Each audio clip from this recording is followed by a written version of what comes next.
Ya, ketemu lagi kita pada hari ini ya, dalam rangka merayakan Hari Sumpah Pemuda 28 Oktober 2020. Jadi kita tahu bagaimana sejarah Sumpah Pemuda ya, dan untuk menghormati jasa para pahlawan ya, para pemuda kita pada saat itu kalau kita lihat sejarahnya ya, para pemuda yang tergabung dalam Yong Java, Yong Celebes,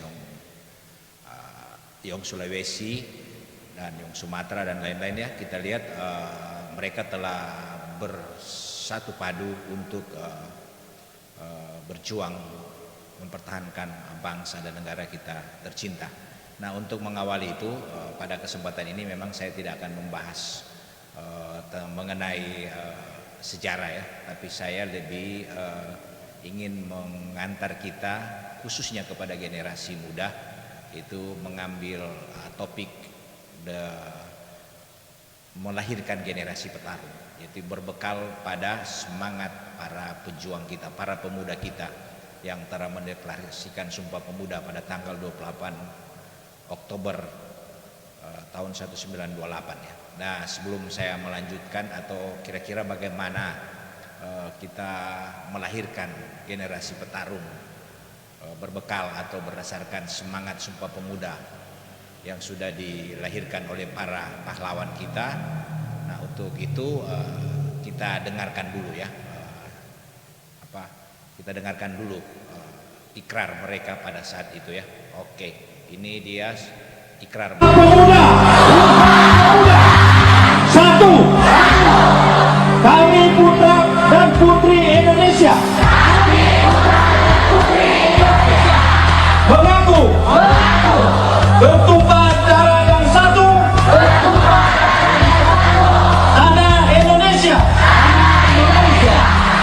Dua, kami putra dan putri Indonesia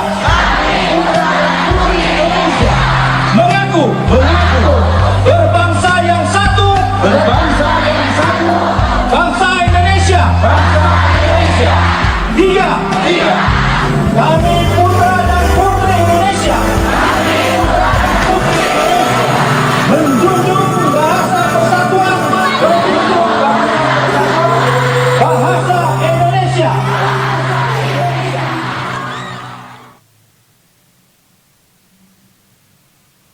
Ya, demikianlah ikrar Sumpah Pemuda yang sudah dicetuskan pada tanggal 28 Oktober 1928 ya. Jadi kami putra dan putri Indonesia mengaku bertumpah darah yang satu tanah air Indonesia. Kami putra dan putri Indonesia mengaku berbangsa yang satu, itu bangsa Indonesia. Dan kami putra dan putri Indonesia menjunjung bahasa persatuan, yaitu bahasa Indonesia.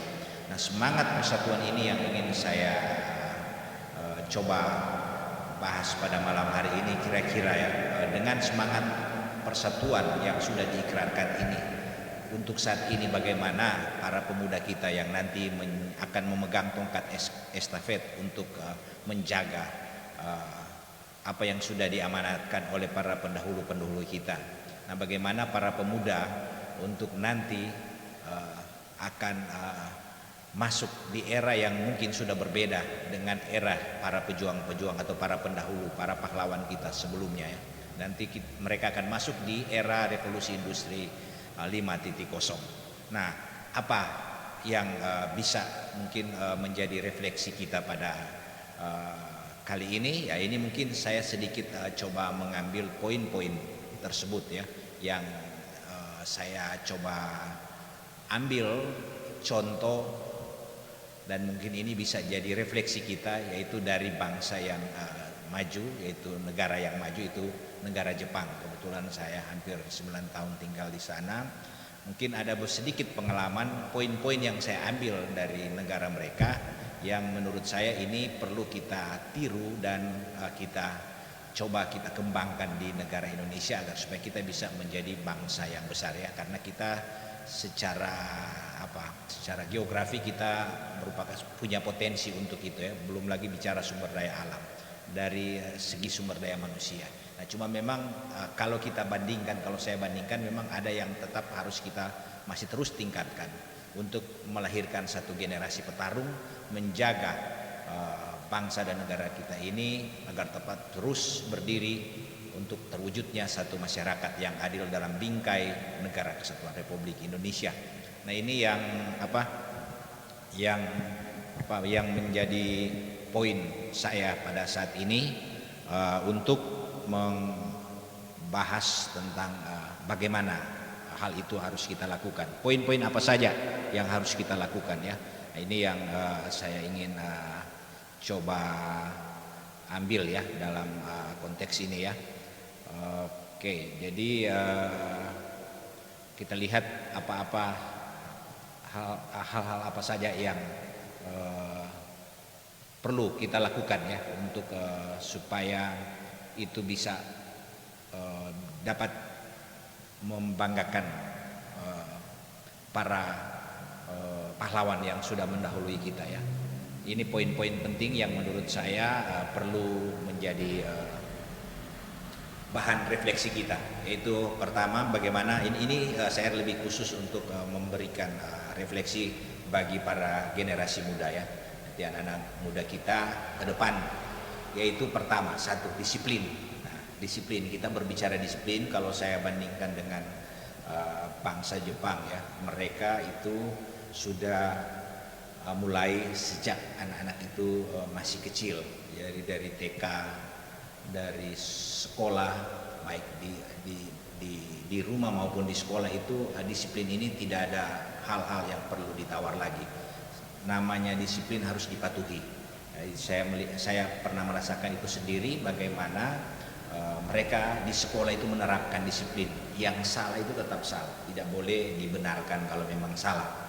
Jadi kalau sudah aturan yang disepakati yang berlaku seperti itu, maka mereka harus patuh. Nah, ini yang mungkin kita masih belum sepenuhnya seperti itu ya. Kita masih harus, kadang-kadang kita boleh lihat di dalam lingkup kita, di lingkup sekitar kita ya, masih kita lihat sering tidak patuh pada peraturan atau yang sudah kita sepakati bersama kita langgar. Nah, ini satu poin yang menjadi bahan refleksi kita ya, disiplin. Nah, untuk memulai itu semua lini itu harus kita bergerak bersama ya. Pendidikan tentu secara formal itu harus dilakukan di sekolah dan di keluarga. Jadi kalau memang salah, jangan kita atau ada peraturan yang harus dipatuhi, itu kita harus tetap menjaga itu agar supaya jangan dilanggar. Nah, ini poin penting dalam hal menjaga disiplin atau membentuk sumber daya manusia atau pemuda-pemuda yang petarung ya. Jadi bisa jadi petarung kalau dia betul-betul disiplin dalam dia melakukan tugas dan pekerjaan apa saja. Mulai dari dia anak-anak sekolah, dia harus disiplin dalam belajar, disiplin dalam peraturan-peraturan ya. Itu sudah harus mau atau tidak mau harus dilakukan ya. Dan kalau itu kita tidak ada kompromi, mau dia anak siapa, mau dia pejabat, mau dia orang kecil, siapapun itu semua harus sama di dalam penegakan disiplin. Nah, ini yang menjadi salah satu poin kita yang saya ingin bahas ya. Jadi bagaimana itu harus ditegakkan disiplin, dan bangsa Jepang kalau soal disiplin itu tidak main-main. Jadi memang mereka betul-betul melaksanakan itu dengan sepenuhnya ya. Jadi tidak ada yang ditawar-tawar. Yang namanya salah ya salah. Tidak boleh kalau kita aturannya sudah harus seperti itu dan kita coba menawar-nawar. Atau bahkan kalau kita seringkali juga di Indonesia masih mencari celah-celah untuk melakukan pelanggaran disiplin. Nah, ini yang harus dirubah pada generasi muda kita, itu satu hal. Kemudian adanya budaya malu. Jadi budaya malu pertama jika gagal atau salah. Jadi kalau kita salah, jangan kita mempertahankan kesalahan kita. Nah, kalau kita gagal juga kita ya boleh malu dalam arti kita tidak mampu mempertahankan apa yang kita sudah ikrarkan untuk bisa capai. Nah, bahkan kalau di Jepang itu ada harakiri, itu para pejuang-pejuang mereka itu kalau mereka gagal dalam perang itu mereka bisa bunuh diri. Nah, tapi tentu kita tidak tidak bisa seperti itu karena agama kita melarang. Tapi paling tidak ya kita ada rasa malu kalau kita melakukan pelanggaran, atau ada rasa malu pada saat kita tidak disiplin di dalam bermasyarakat, ya, di dalam keluarga juga. Jadi ini pendidikan ini harus kita coba patuhi, ya. Jadi jangan hanya mungkin di sekolah atau karena ya di sekolah takut akan guru atau apa, anak-anak disiplin, tapi pada saat dia berada di rumah kita tidak melindungi atau kita tidak ikut membantu, nah itu percuma juga. Juga demikian di di tempat-tempat ibadah. Nah, ini kita harus melakukan satu sinkronitas, ya, dalam menjaga agar supaya disiplin dan mereka malu jika melakukan pelanggaran atau kesalahan-kesalahan yang seharusnya tidak boleh dilakukan. Nah, ini hal yang kedua yang menjadi refleksi kita pada Hari Sumpah Pemuda pada saat ini, ya. Nah, yang ketiga apa? Yaitu standar mutu. Standar mutu. Nah, bicara standar mutu, Indonesia juga saat ini sudah mulai melakukan itu. Tapi kalau bicara di Jepang, saya kira itu mereka tidak main-main, ya. Kalau bicara standar mutu.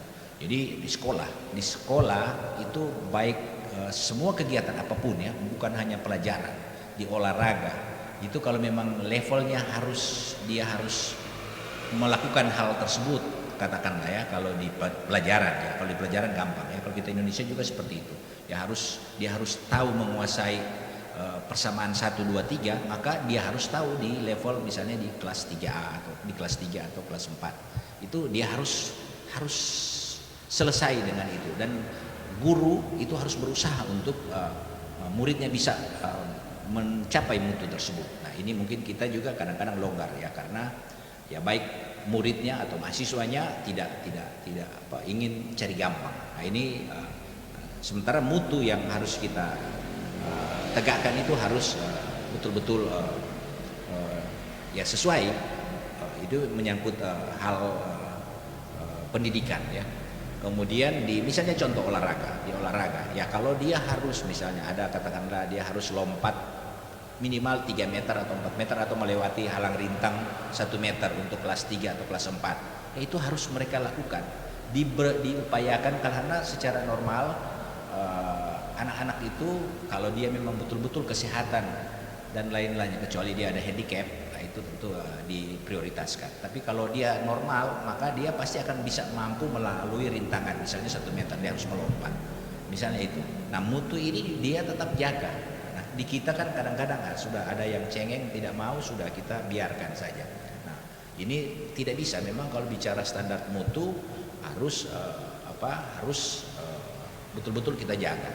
Ya, belum kalau di dalam soal memproduksi sesuatu, membuat sesuatu, ya, kita kalau mau dibayar mahal, mutu barang yang kita ciptakan atau produk yang kita buat itu harus betul-betul mencapai mutu yang ada di pasar. Sebab kalau tidak, ya kita akan kalah bersaing.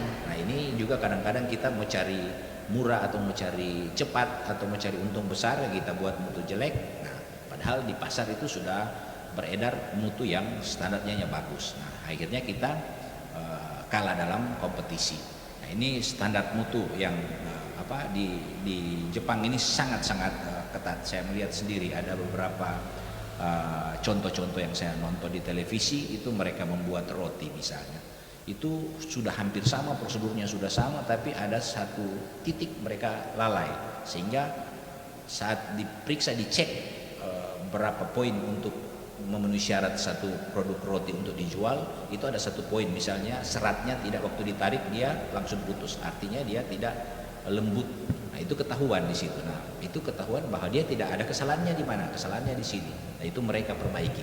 Nah, semua standar mutu untuk menghasilkan suatu produk itu mereka ikuti semua, SOP-nya mereka ikuti. Nah, kita kadang-kadang kita suka bypass. Nah, ini juga yang menjadi refleksi kita pada Hari Sumpah Pemuda ini. Jadi ini lebih saya arahkan kepada generasi muda ya. Kemudian apa? Sportivitas. Nah, ini sportivitas kita juga masih kurang ya. Kadang-kadang kita tidak bisa melihat orang lain menang dalam kompetisi, kita masih tidak mampu menerima bahwa ada yang lebih baik dari kita. Nah, ini bagaimana bangsa Jepang membangun sportivitas di dalam mendidik generasi mereka ya. Yaitu di sekolah misalnya, contoh ada banyak di sekolah-sekolah itu banyak sekali lomba-lomba, pertandingan-pertandingan, itu baik antar kelas, antar apa, itu semua itu mereka lakukan, banyak kompetisi, dan di situ mereka dilatih sportivitas, termasuk kerjasama. Bagaimana mereka bisa membangun kerjasama? Ada banyak sekali permainan-permainan dari sejak kecil itu, dari masih TK, dari Hoi Kueng dan apa itu, dari Yoi Chieng, Hoi Kueng, baru sekolah sampai Kokosei, sampai Daigaku, sampai university, itu nilai-nilai ini terus dilatih. Itu sebenarnya kecil, sebenarnya tidak mahal untuk membuat anak-anak kita atau generasi kita menjadi generasi yang sportivitas. Hanya dari lomba-lomba di dalam kelas mereka dibiasakan berdemokrasi, artinya mereka berdebat. Yang menang ya mereka harus mengakui, dan yang kalah juga mereka yang menang mereka tidak perlu menyombongkan, tapi yang kalah mereka harus mengakui. Ini nilai sportivitas ini di dalam kegiatan-kegiatan pertandingan di sekolah itu banyak sekali. Jadi ada lomba-lomba, macam-macam lomba-lomba kalau kita lihat anak-anak di sana ya, sekolah-sekolah itu, dan itu dilakukan hampir setiap tahun, itu ada terus, sehingga anak-anak terlatih sejak masih dia kecil, belum lagi di rumah ya. Nah, di rumah, jadi itu nilai sportivitas. Nah, ini kita masih kurang ya, itu yang kita harus kita kembangkan ya. Nah, itu yang ingin saya sampaikan, dan tidak mahal untuk membuat itu di dalam pendidikan. Dalam sistem pendidikan itu kalau kita awali semua dari sejak kecil, anak-anak sejak kecil kita sudah latih semua ini, itu mencapai standar mutu, menjaga untuk supaya malu jika melakukan kesalahan, disiplin menegakkan aturan-aturan, dan sportivitas. Nah, ini semua kalau sudah dilatih sejak dia masih kecil, baik di bangku pendidikan formal, bangku pendidikan tempat-tempat ibadah, kemudian di keluarga, ini 3 rangkaian tempat membentuk karakter atau generasi petarung. Ini saya sebut, kalau kita mampu menjaga ini semua, maka kita akan melahirkan generasi petarung, bangsa Indonesia yang besar, dan kita akan mendapatkan satu bangsa yang saling menghormati, saling menghargai. Nah, ini yang saya ingin bahas pada kesempatan ini ya. Nah, kemudian yang kedua, semangat gotong royong. Itu tadi terkait dengan sportivitas itu. Jadi dari lewat olahraga itu gotong royong ya. Di sana ya sudah rutin di Jepang itu, kalau sebelum musim hujan hampir semua selokan, hampir semua got-got itu dibersihkan secara gotong royong. Itu sudah bukan lagi, tidak perlu pemerintah campur tangan, itu memang sudah otomat, mereka punya rasa seperti itu. Ada sesuatu, makanya jangan heran kalau mereka ada bencana, itu mereka lakukan sendiri. Karena apa? Karena itu budaya, ada gotong royong itu ada di mereka ya, dan itu sudah tertanam sejak kecil. Di mana? Yaitu lewat pendidikan, misalnya di lomba-lomba kan. Jadi kita ada misalnya ada keranjang kayak basket, itu semua harus memasukkan bersama-sama. Jadi kerja tim, kerja bersama. Hampir lomba-lomba itu kerja sama. Jadi banyak di lomba-lomba yang mereka, kecuali lomba-lomba yang memang harus individu ya, seperti badminton dan lain sebagainya. Tapi lomba-lomba kreatif yang dilakukan, mengisi keranjang lah, bermain bersama, itu lomba bersama, ada banyak ya. Saya tidak punya foto-foto itu ya. Sebenarnya ada ya, kalau lihat anak-anak saya yang ikut lomba, dan di situ terjadi saling kerjasama, bergotong royong, dan itu sudah terbentuk sejak kecil, sehingga besar pun di lingkungan tempat tinggal ya sudah. Kalau bicara seperti yang saya katakan tadi, mau ada kegiatan apa, itu mereka bekerja gotong royong ya, bekerja bersama-sama ya. Jadi itu semangat itu yang harus kita tumbuhkan. Nah, dari kemudian rasa saling hormat. Nah, ini yang juga kita harus harus ikut atau kita harus mencontohi bangsa Jepang ya. itu bagaimana mereka sangat menghormati orang tua, bagaimana dia menghormati guru, bagaimana anak-anak menghormati sesama anak-anak ya, sesama mereka, sesama anak-anak mereka. Jadi mereka menghormati ya. Jadi itu yang rasa hormat itu memang harus dilakukan di sekolah. Itu memang harus, mereka harus hormat pada guru, harus ini. Nah sekarang kadang kita ini sudah kebablasan ya. Nah ini yang menjadi refleksi kan. Kadang-kadang guru murid sudah menganggap enteng guru ya, karena kadang-kadang guru sendiri yang berperilaku tidak baik, akhirnya murid tidak hormat kepada gurunya. Nah ini hal yang kurang baik. Nah yang terakhir itu semangat pantang menyerah, tidak cengeng. Nah ini di mana? Ya itu tadi rangkaian kegiatan-kegiatan yang saya katakan tadi, mulai dari harus disiplin, dia malu kalau dia gagal, dia harus mencapai standar mutu. Nah, dan itu tidak boleh kalau dia tidak mencapai itu. Jadi tidak ada bilang istilah mau menangis pun, mau di apapun, kalau namanya dia salah ya salah. Mereka tidak akan dibela. Kalau salah mereka tidak akan dibela. Ya, jadi kalau memang anak itu salah, misalnya contoh, anak SD ini, anak-anak yang masih bukan TK, anak TK itu sudah dibiasakan makan sendiri di sana. Ya. Tidak boleh ada orang tua baru. Nah, karena misalnya anak-anak kita kan biasa kita suap, orang tua kan suap. Nah itu setelah di sekolah dia mengalami kesulitan karena di standar mereka itu mereka harus makan sendiri. Nah ini ya sekarang persoalan bagaimana? Dia tidak bisa karena dia biasa disuap. Nah jadi bagaimana? Ya anak-anak tidak mau makan kan, anak-anak kecil dia tidak mau makan. Nah akhirnya apa? Ya tetap sepanjang dia tidak dikasih makan dibiarin ya. Kalau dia tidak mau makan dia dibiarin, dipaksa harus dia makan sendiri. Nah jadi karena lingkungannya pada anak-anak teman-temannya makan sendiri, pada akhirnya anak-anak tersebut ikut. Tapi 1-2 kali pertama itu kesulitan anak kita untuk melakukan ini sendiri ya. Nah itu di situ apa? Ada semangat pantang menyerah. Jadi mau kegiatan olahraga apapun itu mereka punya daya juang tinggi dan tidak cengeng. Itu yang paling penting. Nah kita kadang-kadang ada kesulitan sedikit saja, anak-anak kita sudah langsung menyerah, sudah tidak mau menyelesaikan sendiri. Saya juga teringat saya menjadi asisten pada saat di sana, ada mahasiswa yang sudah injury time, dia harus memasukkan skripsi. Nah, saya melihat kan tinggal besok.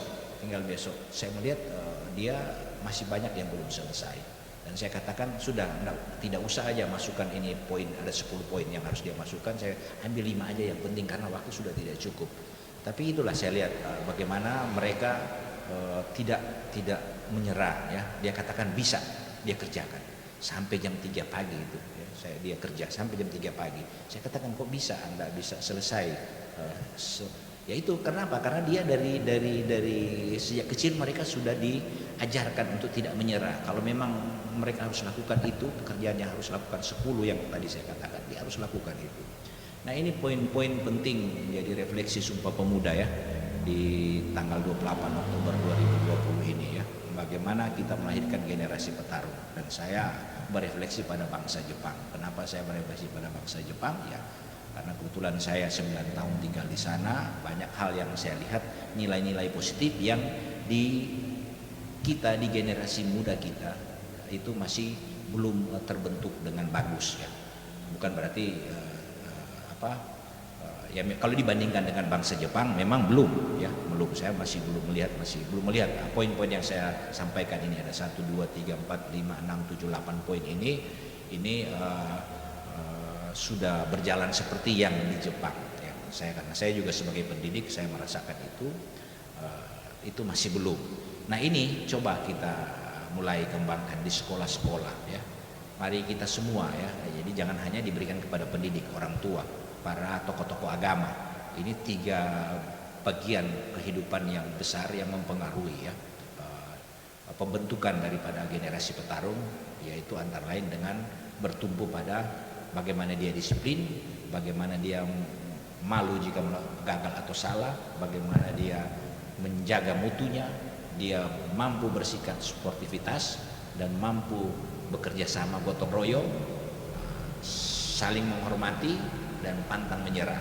ini poin-poin penting. Memang ada beberapa kita punya kearifan lokal seperti gotong royong ya. Kalau di Sulawesi Utara kita ada Mapalus dan lain sebagainya. Ada di beberapa daerah ada. Nah itu ya itu sudah sebenarnya itu yang kita jaga. Tapi sekarang kan sudah mulai luntur juga.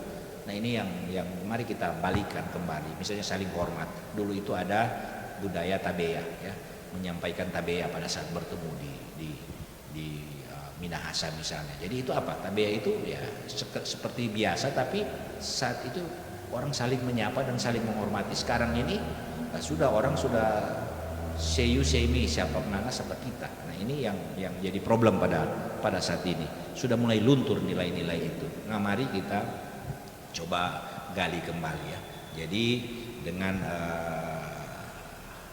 bercermin atau Hari Sumpah, dengan merayakan Hari Sumpah Pemuda pada hari ini 28 Oktober 2020, maka saya berharap kita bisa berefleksi, dan ini saya lebih menekankan kepada ya semua yang terkait kepada pendidik, baik pendidikan formal di sekolah-sekolah maupun pendidik agama ya, kemudian orang tua, keluarga ya. Itu kita coba mulai membuat standar ini menjadi satu standar yang betul-betul kita jaga ya, karena untuk menjadikan generasi petarung ya, itu semua ini saya kira harus kita lakukan ya.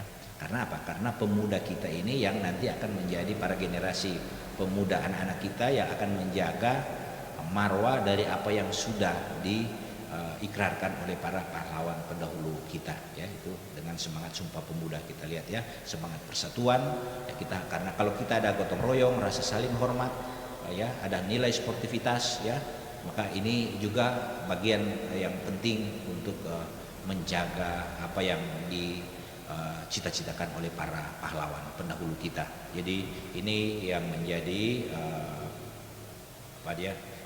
Bertumpah darah yang satu, tanah Indonesia. Dua, kami putra dan putri Indonesia. Mengaku berbangsa yang satu, bangsa Indonesia. Tiga, kami putra dan putri Indonesia. Menjunjung bahasa persatuan, bahasa Indonesia. Berupaya untuk melakukan yang terbaik untuk bangsa dan negara kita. Jadi Sumpah Pemuda. Satu, kami putra dan putri Indonesia. Mengaku bertumpah darah yang satu, tanah. semoga singkat ini apa yang saya sampaikan, refleksi Sumpah Pemuda ini walaupun singkat tapi bisa bermanfaat bagi kita sekalian. Semoga demikian.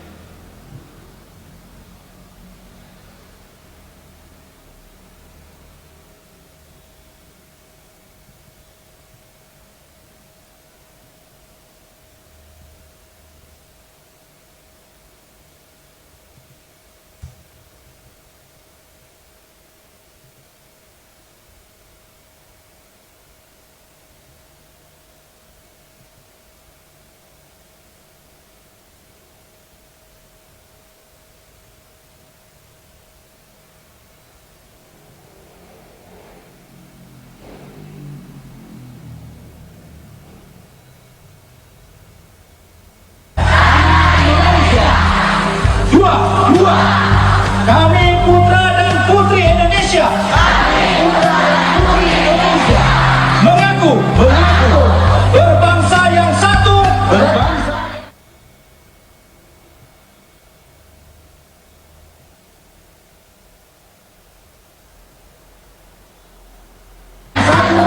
bangsa Indonesia. Tiga, kami